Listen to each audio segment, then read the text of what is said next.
Ok, donc, euh, oui, une annonce pour Pâques.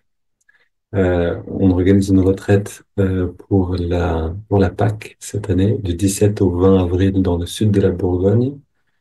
Ceux qui sont intéressés de venir, il y a encore 3 places, si je ne me trompe pas. Ce sera dans cette très belle ferme de Jyoti, notre ami Jyoti Prashad qui habite près de Cluny. Et donc, on va profiter de l'endroit pour aller aussi à Thésée, qui est un centre très dynamique, donc beaucoup de pratiques, de chants dévotionnels. C'est un endroit vraiment intéressant à voir. Ok, je pense que c'est tout. Et donc, on parlait. Oui, et l'autre chose, c'est on va aller à Nanda Assise, donc je rappelle juste, et bienvenue aussi à ceux qui sont intéressés d'aller voir la grande communauté à Nanda du 27 au juillet au 3 août. Pareil, vous pouvez nous écrire si vous êtes intéressé. Il y a encore quelques petites places. On a un nombre un peu limité. Il y a encore 3, 4 places. OK. Donc, l'abondance, j'ai entendu aussi que vous aviez eu une très belle, un très, très beau moment d'échange lundi soir sur la thématique. Et c'est intéressant de voir aussi qu'on est vraiment, comme le disait Marie, très connecté dans notre vécu, hein, aussi bien l'organisation, nous en tant qu'individus, vraiment quelque chose qui rentre en synergie dans nos expériences. Et donc, hier, je vous lisais un texte de Swami Kriyananda sur le fait que l'abondance, c'est comme une source qui finit par se tarir si elle est abandonnée. Et l'abondance, c'est la joie avant tout. C'est-à-dire, est-ce qu'on donne de cette joie? Est-ce qu'on fait l'effort dans notre vie de se mettre en contact avec d'autres? Est-ce qu'on sort un petit peu de notre grotte, un peu de notre zone de confort pour aller vers l'extérieur? Si on n'est plus habitué à le faire, si on s'est retiré longtemps, un peu par crainte ou par insécurité, c'est c'est là où c'est là où la source se tarit. C'est-à-dire que les doutes prennent le dessus. Les, ce qui nous empêche d'aller vers l'extérieur. Donc là, c'est vraiment, en effet, cette image, hein. J'ai un ami qui a une des rares sources de Luberon qui vient, c'est-à-dire cette montagne en Provence. Il y a quasiment pas d'eau dans cette montagne, elle est vraiment sèche. Et il y en a très peu. Et lui, il a une source. Et il nous a montré, ça fait un beau bassin qui se remplit d'eau constamment, qui est pur. C'est assez merveilleux. Et il disait, pour qu'elle coule, il faut tout le temps qu'on défasse, on enlève les obstructions. Sinon, c'est plus du tout la même qualité, c'est pas le même débit, etc. Il y a vraiment des... Et donc, c'est vraiment une image qui nous sert, c'est-à-dire, est-ce que chaque jour, on fait l'effort de, d'enlever les débris, d'enlever les doutes, d'enlever les peurs, d'enlever les incertitudes, d'enlever la paresse, d'enlever le manque de courage, d'enlever le manque de motivation, pour aller vraiment donner plus de force à ce flux-là. Et personne d'autre ne le fera que nous. Donc, plus on attend et plus ça va être difficile parce qu'il y aura de plus en plus d'obstructions, de doutes, on va s'enraciner dans l'incertitude si on fait ça. Donc, on a vraiment besoin de faire un effort et l'enseignement de Yogananda est clair, la force de volonté avant tout. Yogananda disait qu'il préférait avoir euh, des bandits euh, qui viennent le voir pour en faire des saints, pour leur donner un enseignement spirituel. Il disait, donnez-moi des voyous et je vous en ferai des saints. Par contre, quelqu'un qui n'a pas de volonté, je peux rien en faire. Et on connaît cette phrase, Dieu vomit les tièdes, parce que si on n'a pas de force de volonté, on ne peut pas enlever les obstacles. Et personne ne pourra le faire à notre place. Si on commence à le faire, on aura bien sûr cette grâce qui va nous aider, et la joie va commencer à venir. On va commencer à donner. Mais c'est à nous de commencer à le faire. Et donc, je vous relis un passage que je vous ai lu hier, et on va continuer à partir de là. Donc, c'est toujours Swami Kriyananda qui parle, qui écrit. Lors d'une conversation avec une parente aisée, J'ai exprimé mon étonnement face à ceux qui consacrent l'intégralité de leur fortune à leur seul confort. Je ne pensais pas alors à sa propre richesse et n'avais aucune arrière-pensée en faisant cette remarque. Notre échange portait simplement sur une maison luxueuse dont nous avions lu la description dans un journal. Mais sa réponse m'a pris au dépourvu. Eh bien, s'est-elle exclamée, voilà une idée bien singulière. Le contraste frappant entre nos visions du monde et la surprise mutuelle que cela a provoqué m'a révélé l'abîme qui sépare les lois de l'esprit de celles du monde. Celui qui reçoit de Dieu l'immense bénédiction de la richesse, mais ne l'utilise que pour lui-même, verra tôt ou tard sa fortune s'amenuiser, ou sa source de prospérité se tarir. Tout ce qui nous est donné ici-bas, argent, renommée, talent, doit être perçu comme une opportunité de servir. Nous n'avons pas été placés sur Terre pour vivre exclusivement pour nous-mêmes. Le privilège d'exister dans un corps humain nous est accordé afin que nous puissions élargir notre conscience et nous ouvrir à la plénitude de la vie. Alors, cette dernière idée, le privilège d'exister dans un corps humain nous est accordé afin que nous puissions élargir notre conscience et nous ouvrir à la plénitude de la vie. Le simple fait d'être dans un corps humain, le fait d'être vivant dans ce corps, de pouvoir parler. Une fois, j'ai rencontré un swami en Inde, dans l'ashram d'Ama, qui avait eu cette expérience de proche mort une fois. Donc, Amma, cette sainte indienne que vous connaissez sûrement, Amma est venue le voir et lui a dit, aujourd'hui, ne quitte pas l'ashram. Il a dit OK, il était très content de rester à l'ashram et de ne pas aller à l'université. Et ce jour-là, il s'est fait piquer par un cobra, il s'est fait mordre par un cobra. Et c'est pour ça que Amma lui avait dit reste dans l'ashram, parce qu'elle savait qu'aujourd'hui, c'était le jour où il devait mourir. Et ce Swami, donc qui était encore un jeune, simplement un jeune autour d'Ama, a quitté son corps. Puis, Amma l'a fait revenir dans son corps. Les grands saints ont ce pouvoir, hein, comme Yogananda a fait aussi revenir des personnes qui étaient mortes. Et, euh, et donc, le Swami nous témoignait de cette expérience en disant, il ne peut pas nous dire beaucoup de cette expérience, il doit la garder pour lui, mais il y a une chose qu'il doit nous dire, c'est que d'avoir un corps humain, c'est la grande chance, la possibilité, le potentiel d'exprimer nos émotions, nos sentiments et quelque chose de positif envers les autres. Et donc, et on trouve cette expérience dans les expériences de prochement. La première chose que vivent les personnes, c'est je voudrais rassurer ceux qui sont là et qui voient mon corps mourir, mon corps mort et qui pensent que je vais pas bien. Non, je vais très bien. C'est-à-dire qu'il y a, alors c'est pas pour tout le monde, mais pour ceux qui sont dans la lumière, oui, l'expérience après la mort est lumineuse et euh, parce qu'on trouve aussi l'inverse. C'est intéressant de le voir en fait. Mais donc, ce corps est un don précieux. Qu'est-ce qu'on va faire avec ce corps? Qu'est-ce qu'on va faire avec chaque jour de notre vie? Est-ce qu'on va simplement penser à comment je vais m'amuser aujourd'hui? Comment je vais recevoir? Qu'est-ce que je vais prendre pour moi? Ou qu'est-ce que je vais donner? Et c'est là où la source se met à, à couler avec abondance. En fait, Swami le dit aussi d'une autre manière, ceux qui grandissent le plus sur ce chemin spirituel, et il a vu beaucoup de monde venir dans des communautés Ananda, repartir, revenir, c'est ceux qui servent, c'est ceux qui vont eux-mêmes trouver une manière de donner au monde quelque chose de précieux. Et dans la première partie du texte que je vous ai lu, euh, donc Swami Kriyananda est avec une parente aisée et il fait un commentaire sur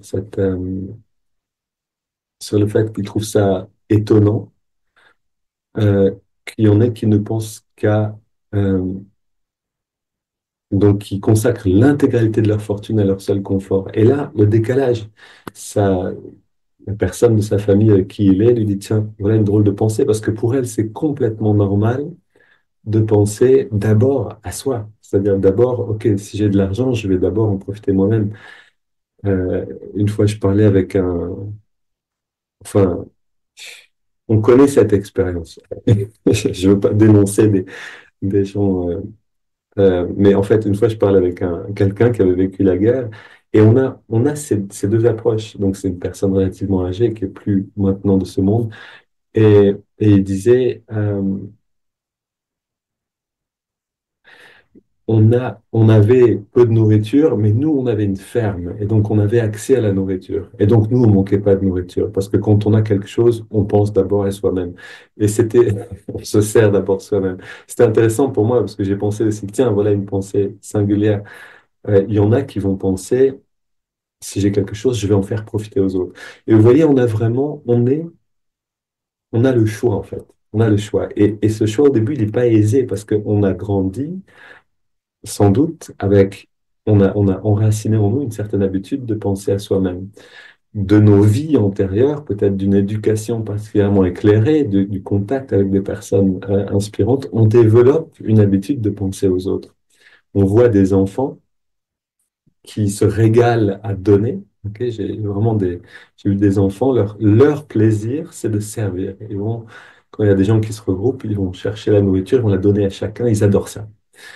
Euh, Yogananda nous dit, et Amma dit la même chose, c'est les qualités qu'on a nourries dans nos vies passées, qui ressurgissent dans l'enfance. Et puis il y a des enfants qui ont vraiment aucune envie de servir les autres, qui veulent simplement prendre pour soi et partir dans un coin et jouer tout seul ou se faire plaisir. Et donc nous, on a le choix aujourd'hui. Qu'est-ce qu'on va être demain? Qu'est-ce qu'on va être après-demain? Qu'est-ce qu'on va devenir si on doit revenir sur une planète, si on doit se réincarner dans un monde matériel? Et on espère ne pas forcément devoir le faire, mais qu'est-ce qu'on va devenir? On peut le décider aujourd'hui. Et en effet, le contraste entre les visions du monde, entre la vision du monde et, c'est-à-dire l'abîme, pour reprendre les mots de Swami, qui sépare les lois de l'esprit et celles du monde, les lois de l'esprit, les lois de l'âme, les lois de l'esprit et celles du monde, c'est-à-dire les lois qui vont permettre à l'âme de revenir vers la source ou à l'esprit de revenir vers l'âme, si on veut. Et les lois de l'ego qui veut simplement nourrir cette séparation et penser à réaliser qui pense à ses propres intérêts. L'abîme, c'est-à-dire il y a vraiment quelque chose de très large, il y a un monde de différence entre les deux. Et nous, on a besoin de franchir cet espace, d'amener toutes les parties de nous qui pensent à notre propre intérêt de l'autre côté de cet abîme, pour aller vraiment vers un intérêt réel, celui, en fait, qui va profiter à tout le monde. Et donc, la première manière de le faire, c'est de méditer, bien sûr, et ensuite d'engager l'énergie qu'on trouve dans la méditation et aussi dans l'environnement positif, c'est-à-dire les satsangs, les moments de partage, comme on a le lundi d'ailleurs, à ceux qui sont ici en ligne, qui voudraient nous rejoindre dans ces pratiques satsang ou moments de partage, vous pouvez nous écrire. On vous envoie bien sûr le lien. On est là pour se renforcer justement dans ce mouvement. Alors, allons maintenant nous recharger avec cette méditation. On prend une grande inspiration. Expire. On se détend complètement. Tu es d'accord, Dianavi, on va chanter encore une fois. On prend encore une grande inspiration. On expire. Grande détente. Une troisième. On inspire, expire naturellement et on se détend. On complètement devient immobile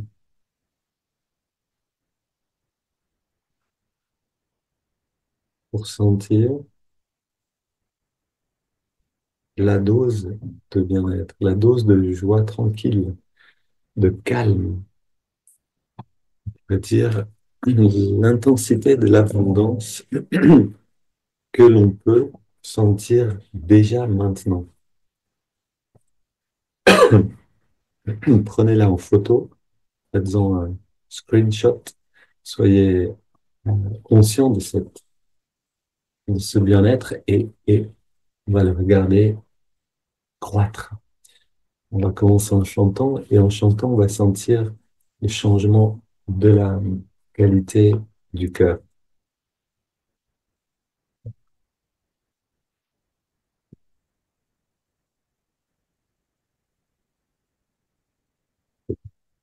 Om Namo Bhagavate Vasudevaya.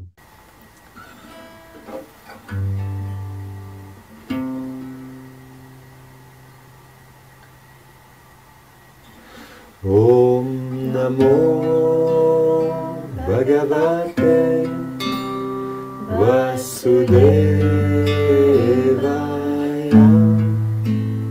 Om Namo Bhagavate Vasudevaya. Om Namo Bhagavate Vasudevaya. Om Namo Bhagavate Vasudevaya. Om Namo Bhagavate Vasudevaya.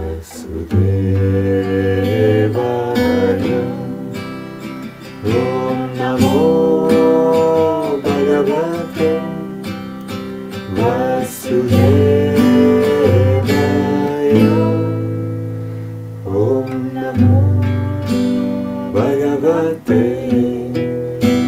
Vasudevaya.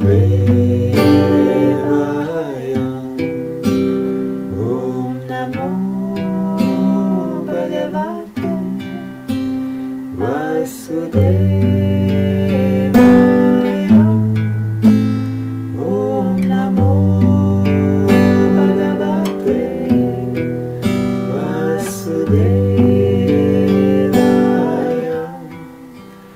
Om Namo Bhagavate Vasudevaya.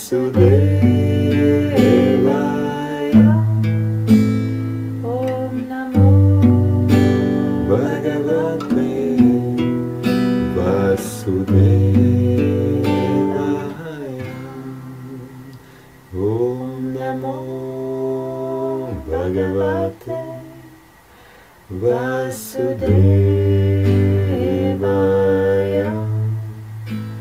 Om Namo Bhagavate Vasudevaya.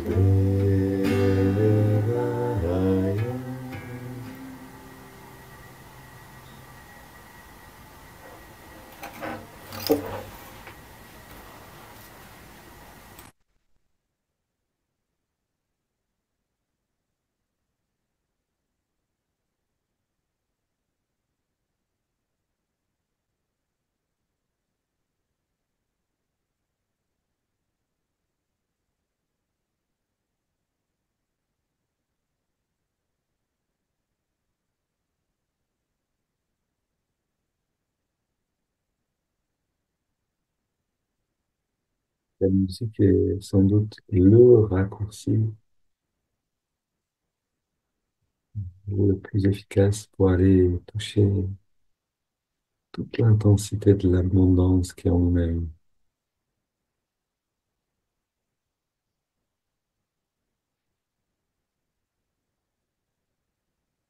Gardons cette qualité-là et allons maintenant dans les étirements du dos. On prend une inspiration, on relaxe les doigts.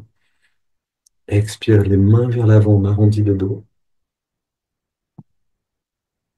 Inspire, on étire vers les ciels. Expire, on se penche vers la gauche, sans l'étirement à droite. Et inspire au centre. Expire, on se penche vers la droite. Et retour au centre. Inspire, on étire vers le ciel. Expire, on se tourne vers la gauche. On pose les mains, on soutient la rotation.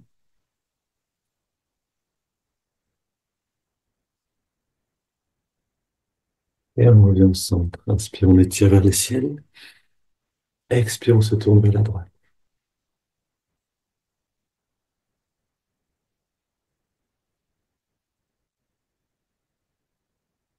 Et retour au centre.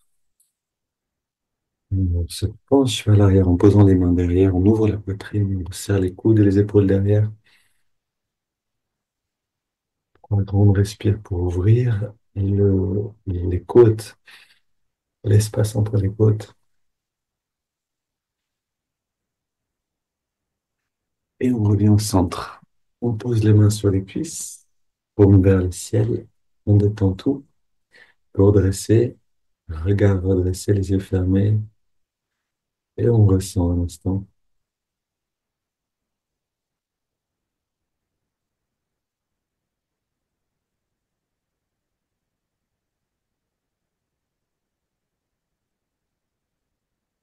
Et là, on est en train de transformer toutes les tensions, c'est-à-dire vraiment l'inverse de l'abondance, c'est-à-dire ce qui empêche l'énergie de fluir, de circuler. On transforme toutes ces tensions en bien-être.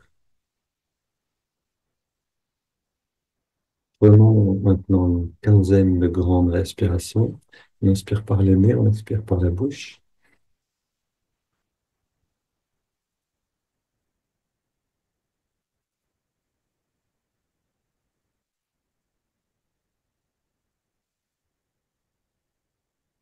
Et tu une bonne intensité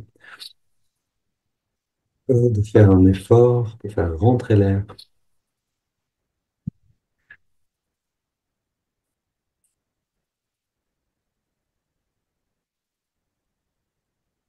5 dernières.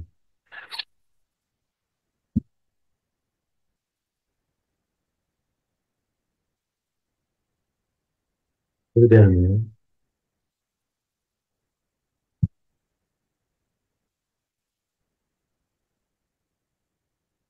On inspire lentement, très lentement par les narines et on garde l'air dedans.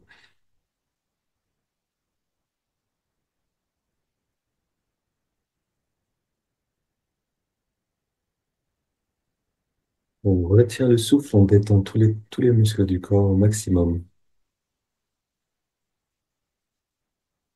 On détend encore plus. Et on expire en laissant l'air sortir. Et on arrête de respirer et on s'intériorise dans toutes les sensations qui deviennent perceptibles.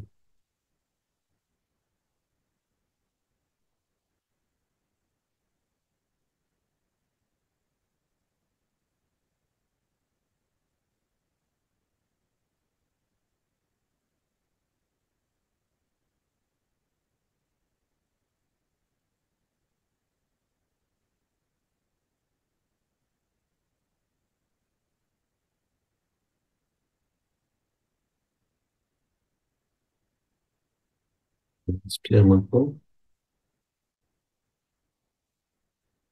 On remplit bien les poumons, on garde l'air dedans. On rentre le ventre, on contracte les périnées, on redresse le regard. On relâche tout et on expire. On laisse l'air sortir, puis on respire naturellement. On laisse le corps respirer.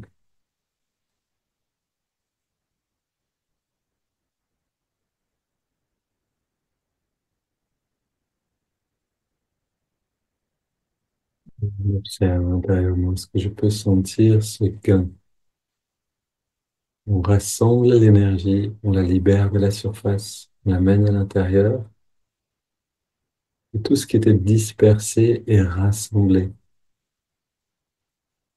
Donc, quand l'énergie est rassemblée à l'intérieur, on sent notre qualité. Une qualité qui donne envie d'être dedans et non plus perdu au dehors. Essayons de sentir ce changement au fur et à mesure. On prend maintenant une double inspiration. On garde l'air dedans, on serre les poings, on contracte tous les muscles. Une double expire par la bouche et on se détend. On recommence.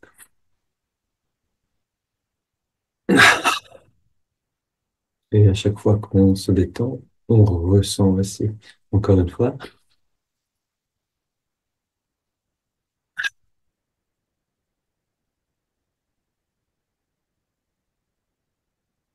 Donc on reste Très détendu, immobile, et on inspire par les narines sur 5 en ressentant, en guidant l'énergie le long de la colonne vers l'œil spirituel, vers le haut. C'est parti, on inspire.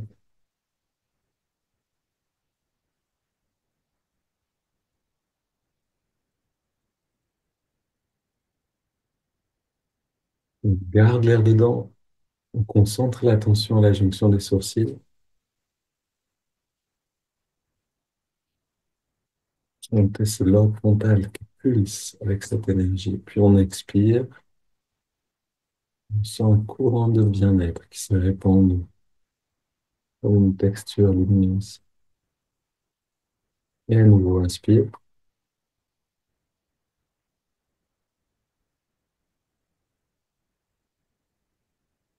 on garde l'air dedans,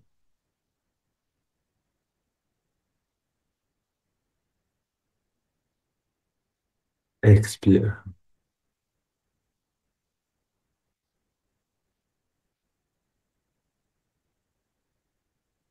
inspire,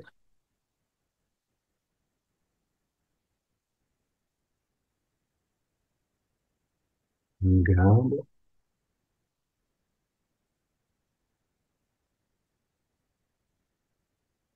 expire. Et plus on peut se détendre, et plus on aura accès à la perception de l'énergie en nous-mêmes. Plus on va pouvoir manier tout ça. Encore une fois, inspire, dernier cycle.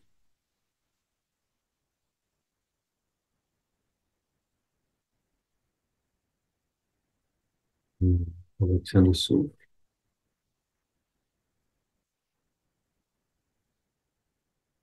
expire.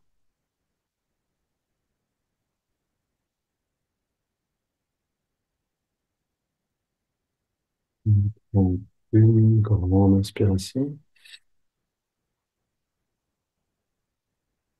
et on laisse le corps respirer naturellement.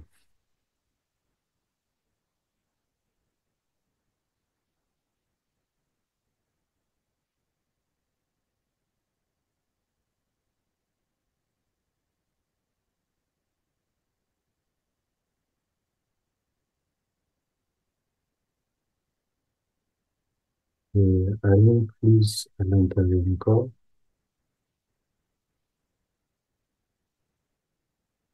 On amène l'attention dans les narines. On trouve l'endroit où on sent l'air le mieux. Et cet endroit peut changer chaque jour. Essayons chaque jour, chaque fois qu'on médite, de se poser la question, où est-ce que je sens l'air le mieux? Dans les narines, à quel endroit? Une fois qu'on a trouvé à cet endroit-là, on sent la fraîcheur de l'inspire et la tiédeur de l'expire.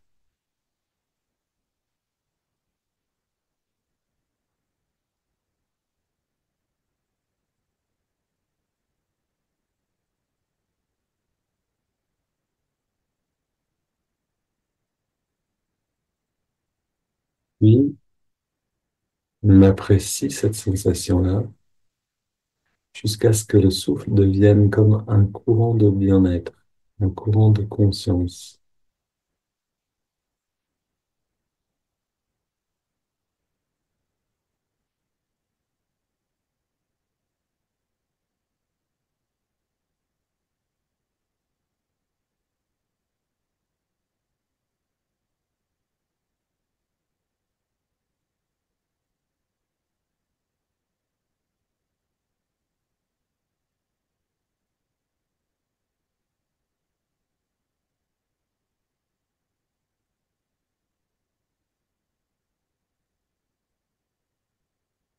Et on en a la volonté, et si on est suffisamment abandonné au souffle, c'est-à-dire détendu, immobile, alors l'expérience va croître, la perception va changer.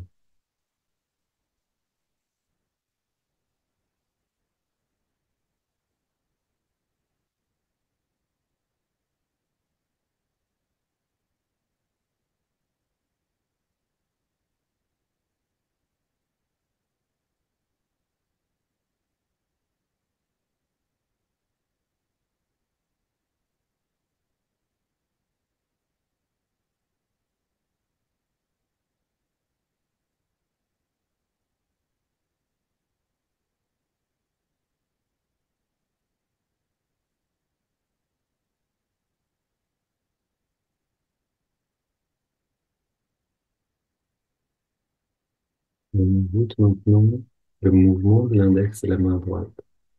À chaque inspiration naturelle, l'index revient un tout petit peu vers la paume de la main, juste à 1 centimètre environ.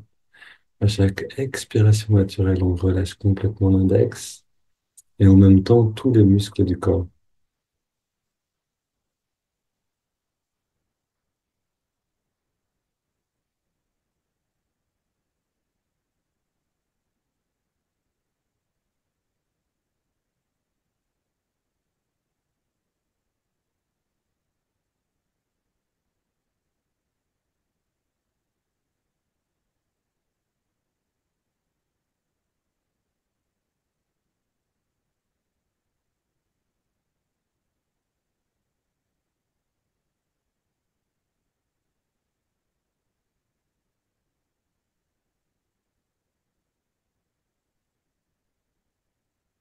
On est attentif, si on est vraiment détendu, si on peut se détendre, alors le corps disparaît rapidement, c'est-à-dire la perception du corps change et alors on peut abandonner le mouvement du doigt.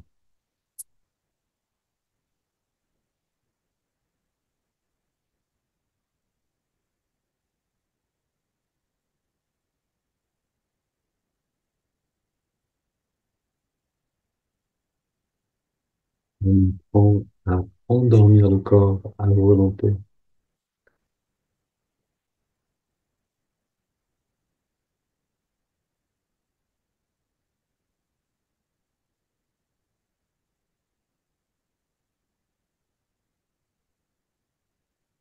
On ajoute le mantra Hong So, Hong qui accompagne l'inspiration naturelle et So, l'expiration naturelle.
Après, si ces trois techniques ensemble, on apprend à les allier parfaitement pour en faire une expérience.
Une inspiration profonde. On expire en 3 fois. On arrête quelques instants de respirer, juste un moment de pause.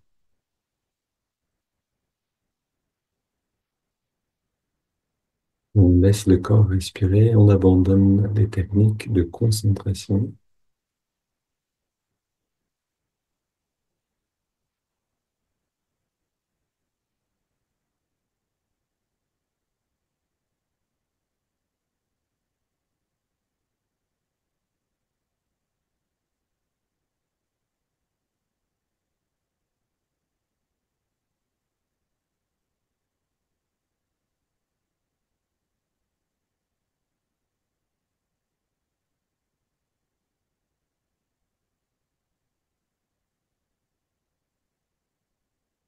On ressent ce qui est là.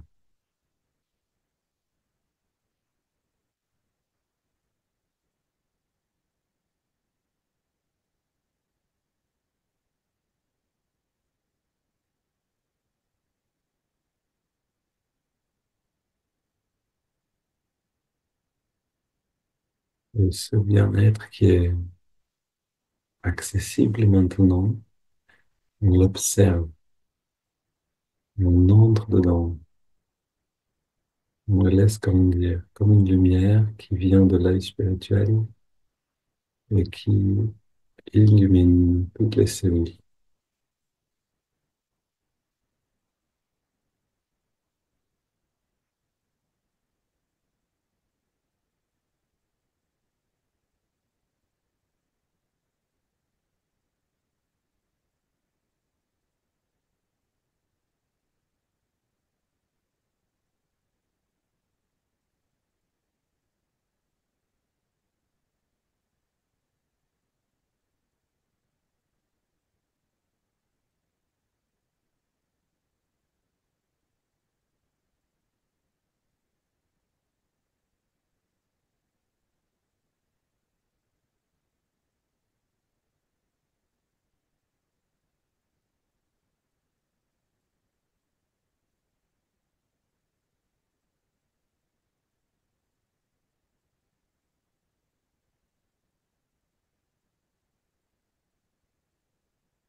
On laisse cette lumière déborder, rayonner au-dehors, comme notre premier service, remplir le monde de lumière.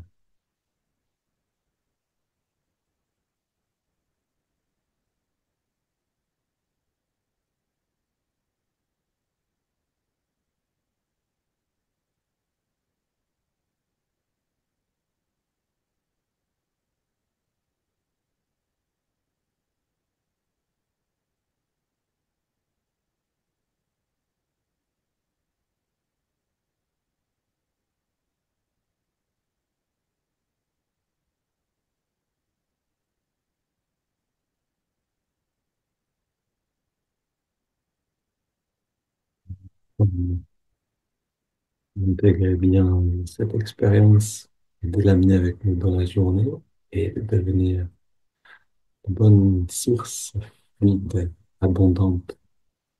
Belle journée.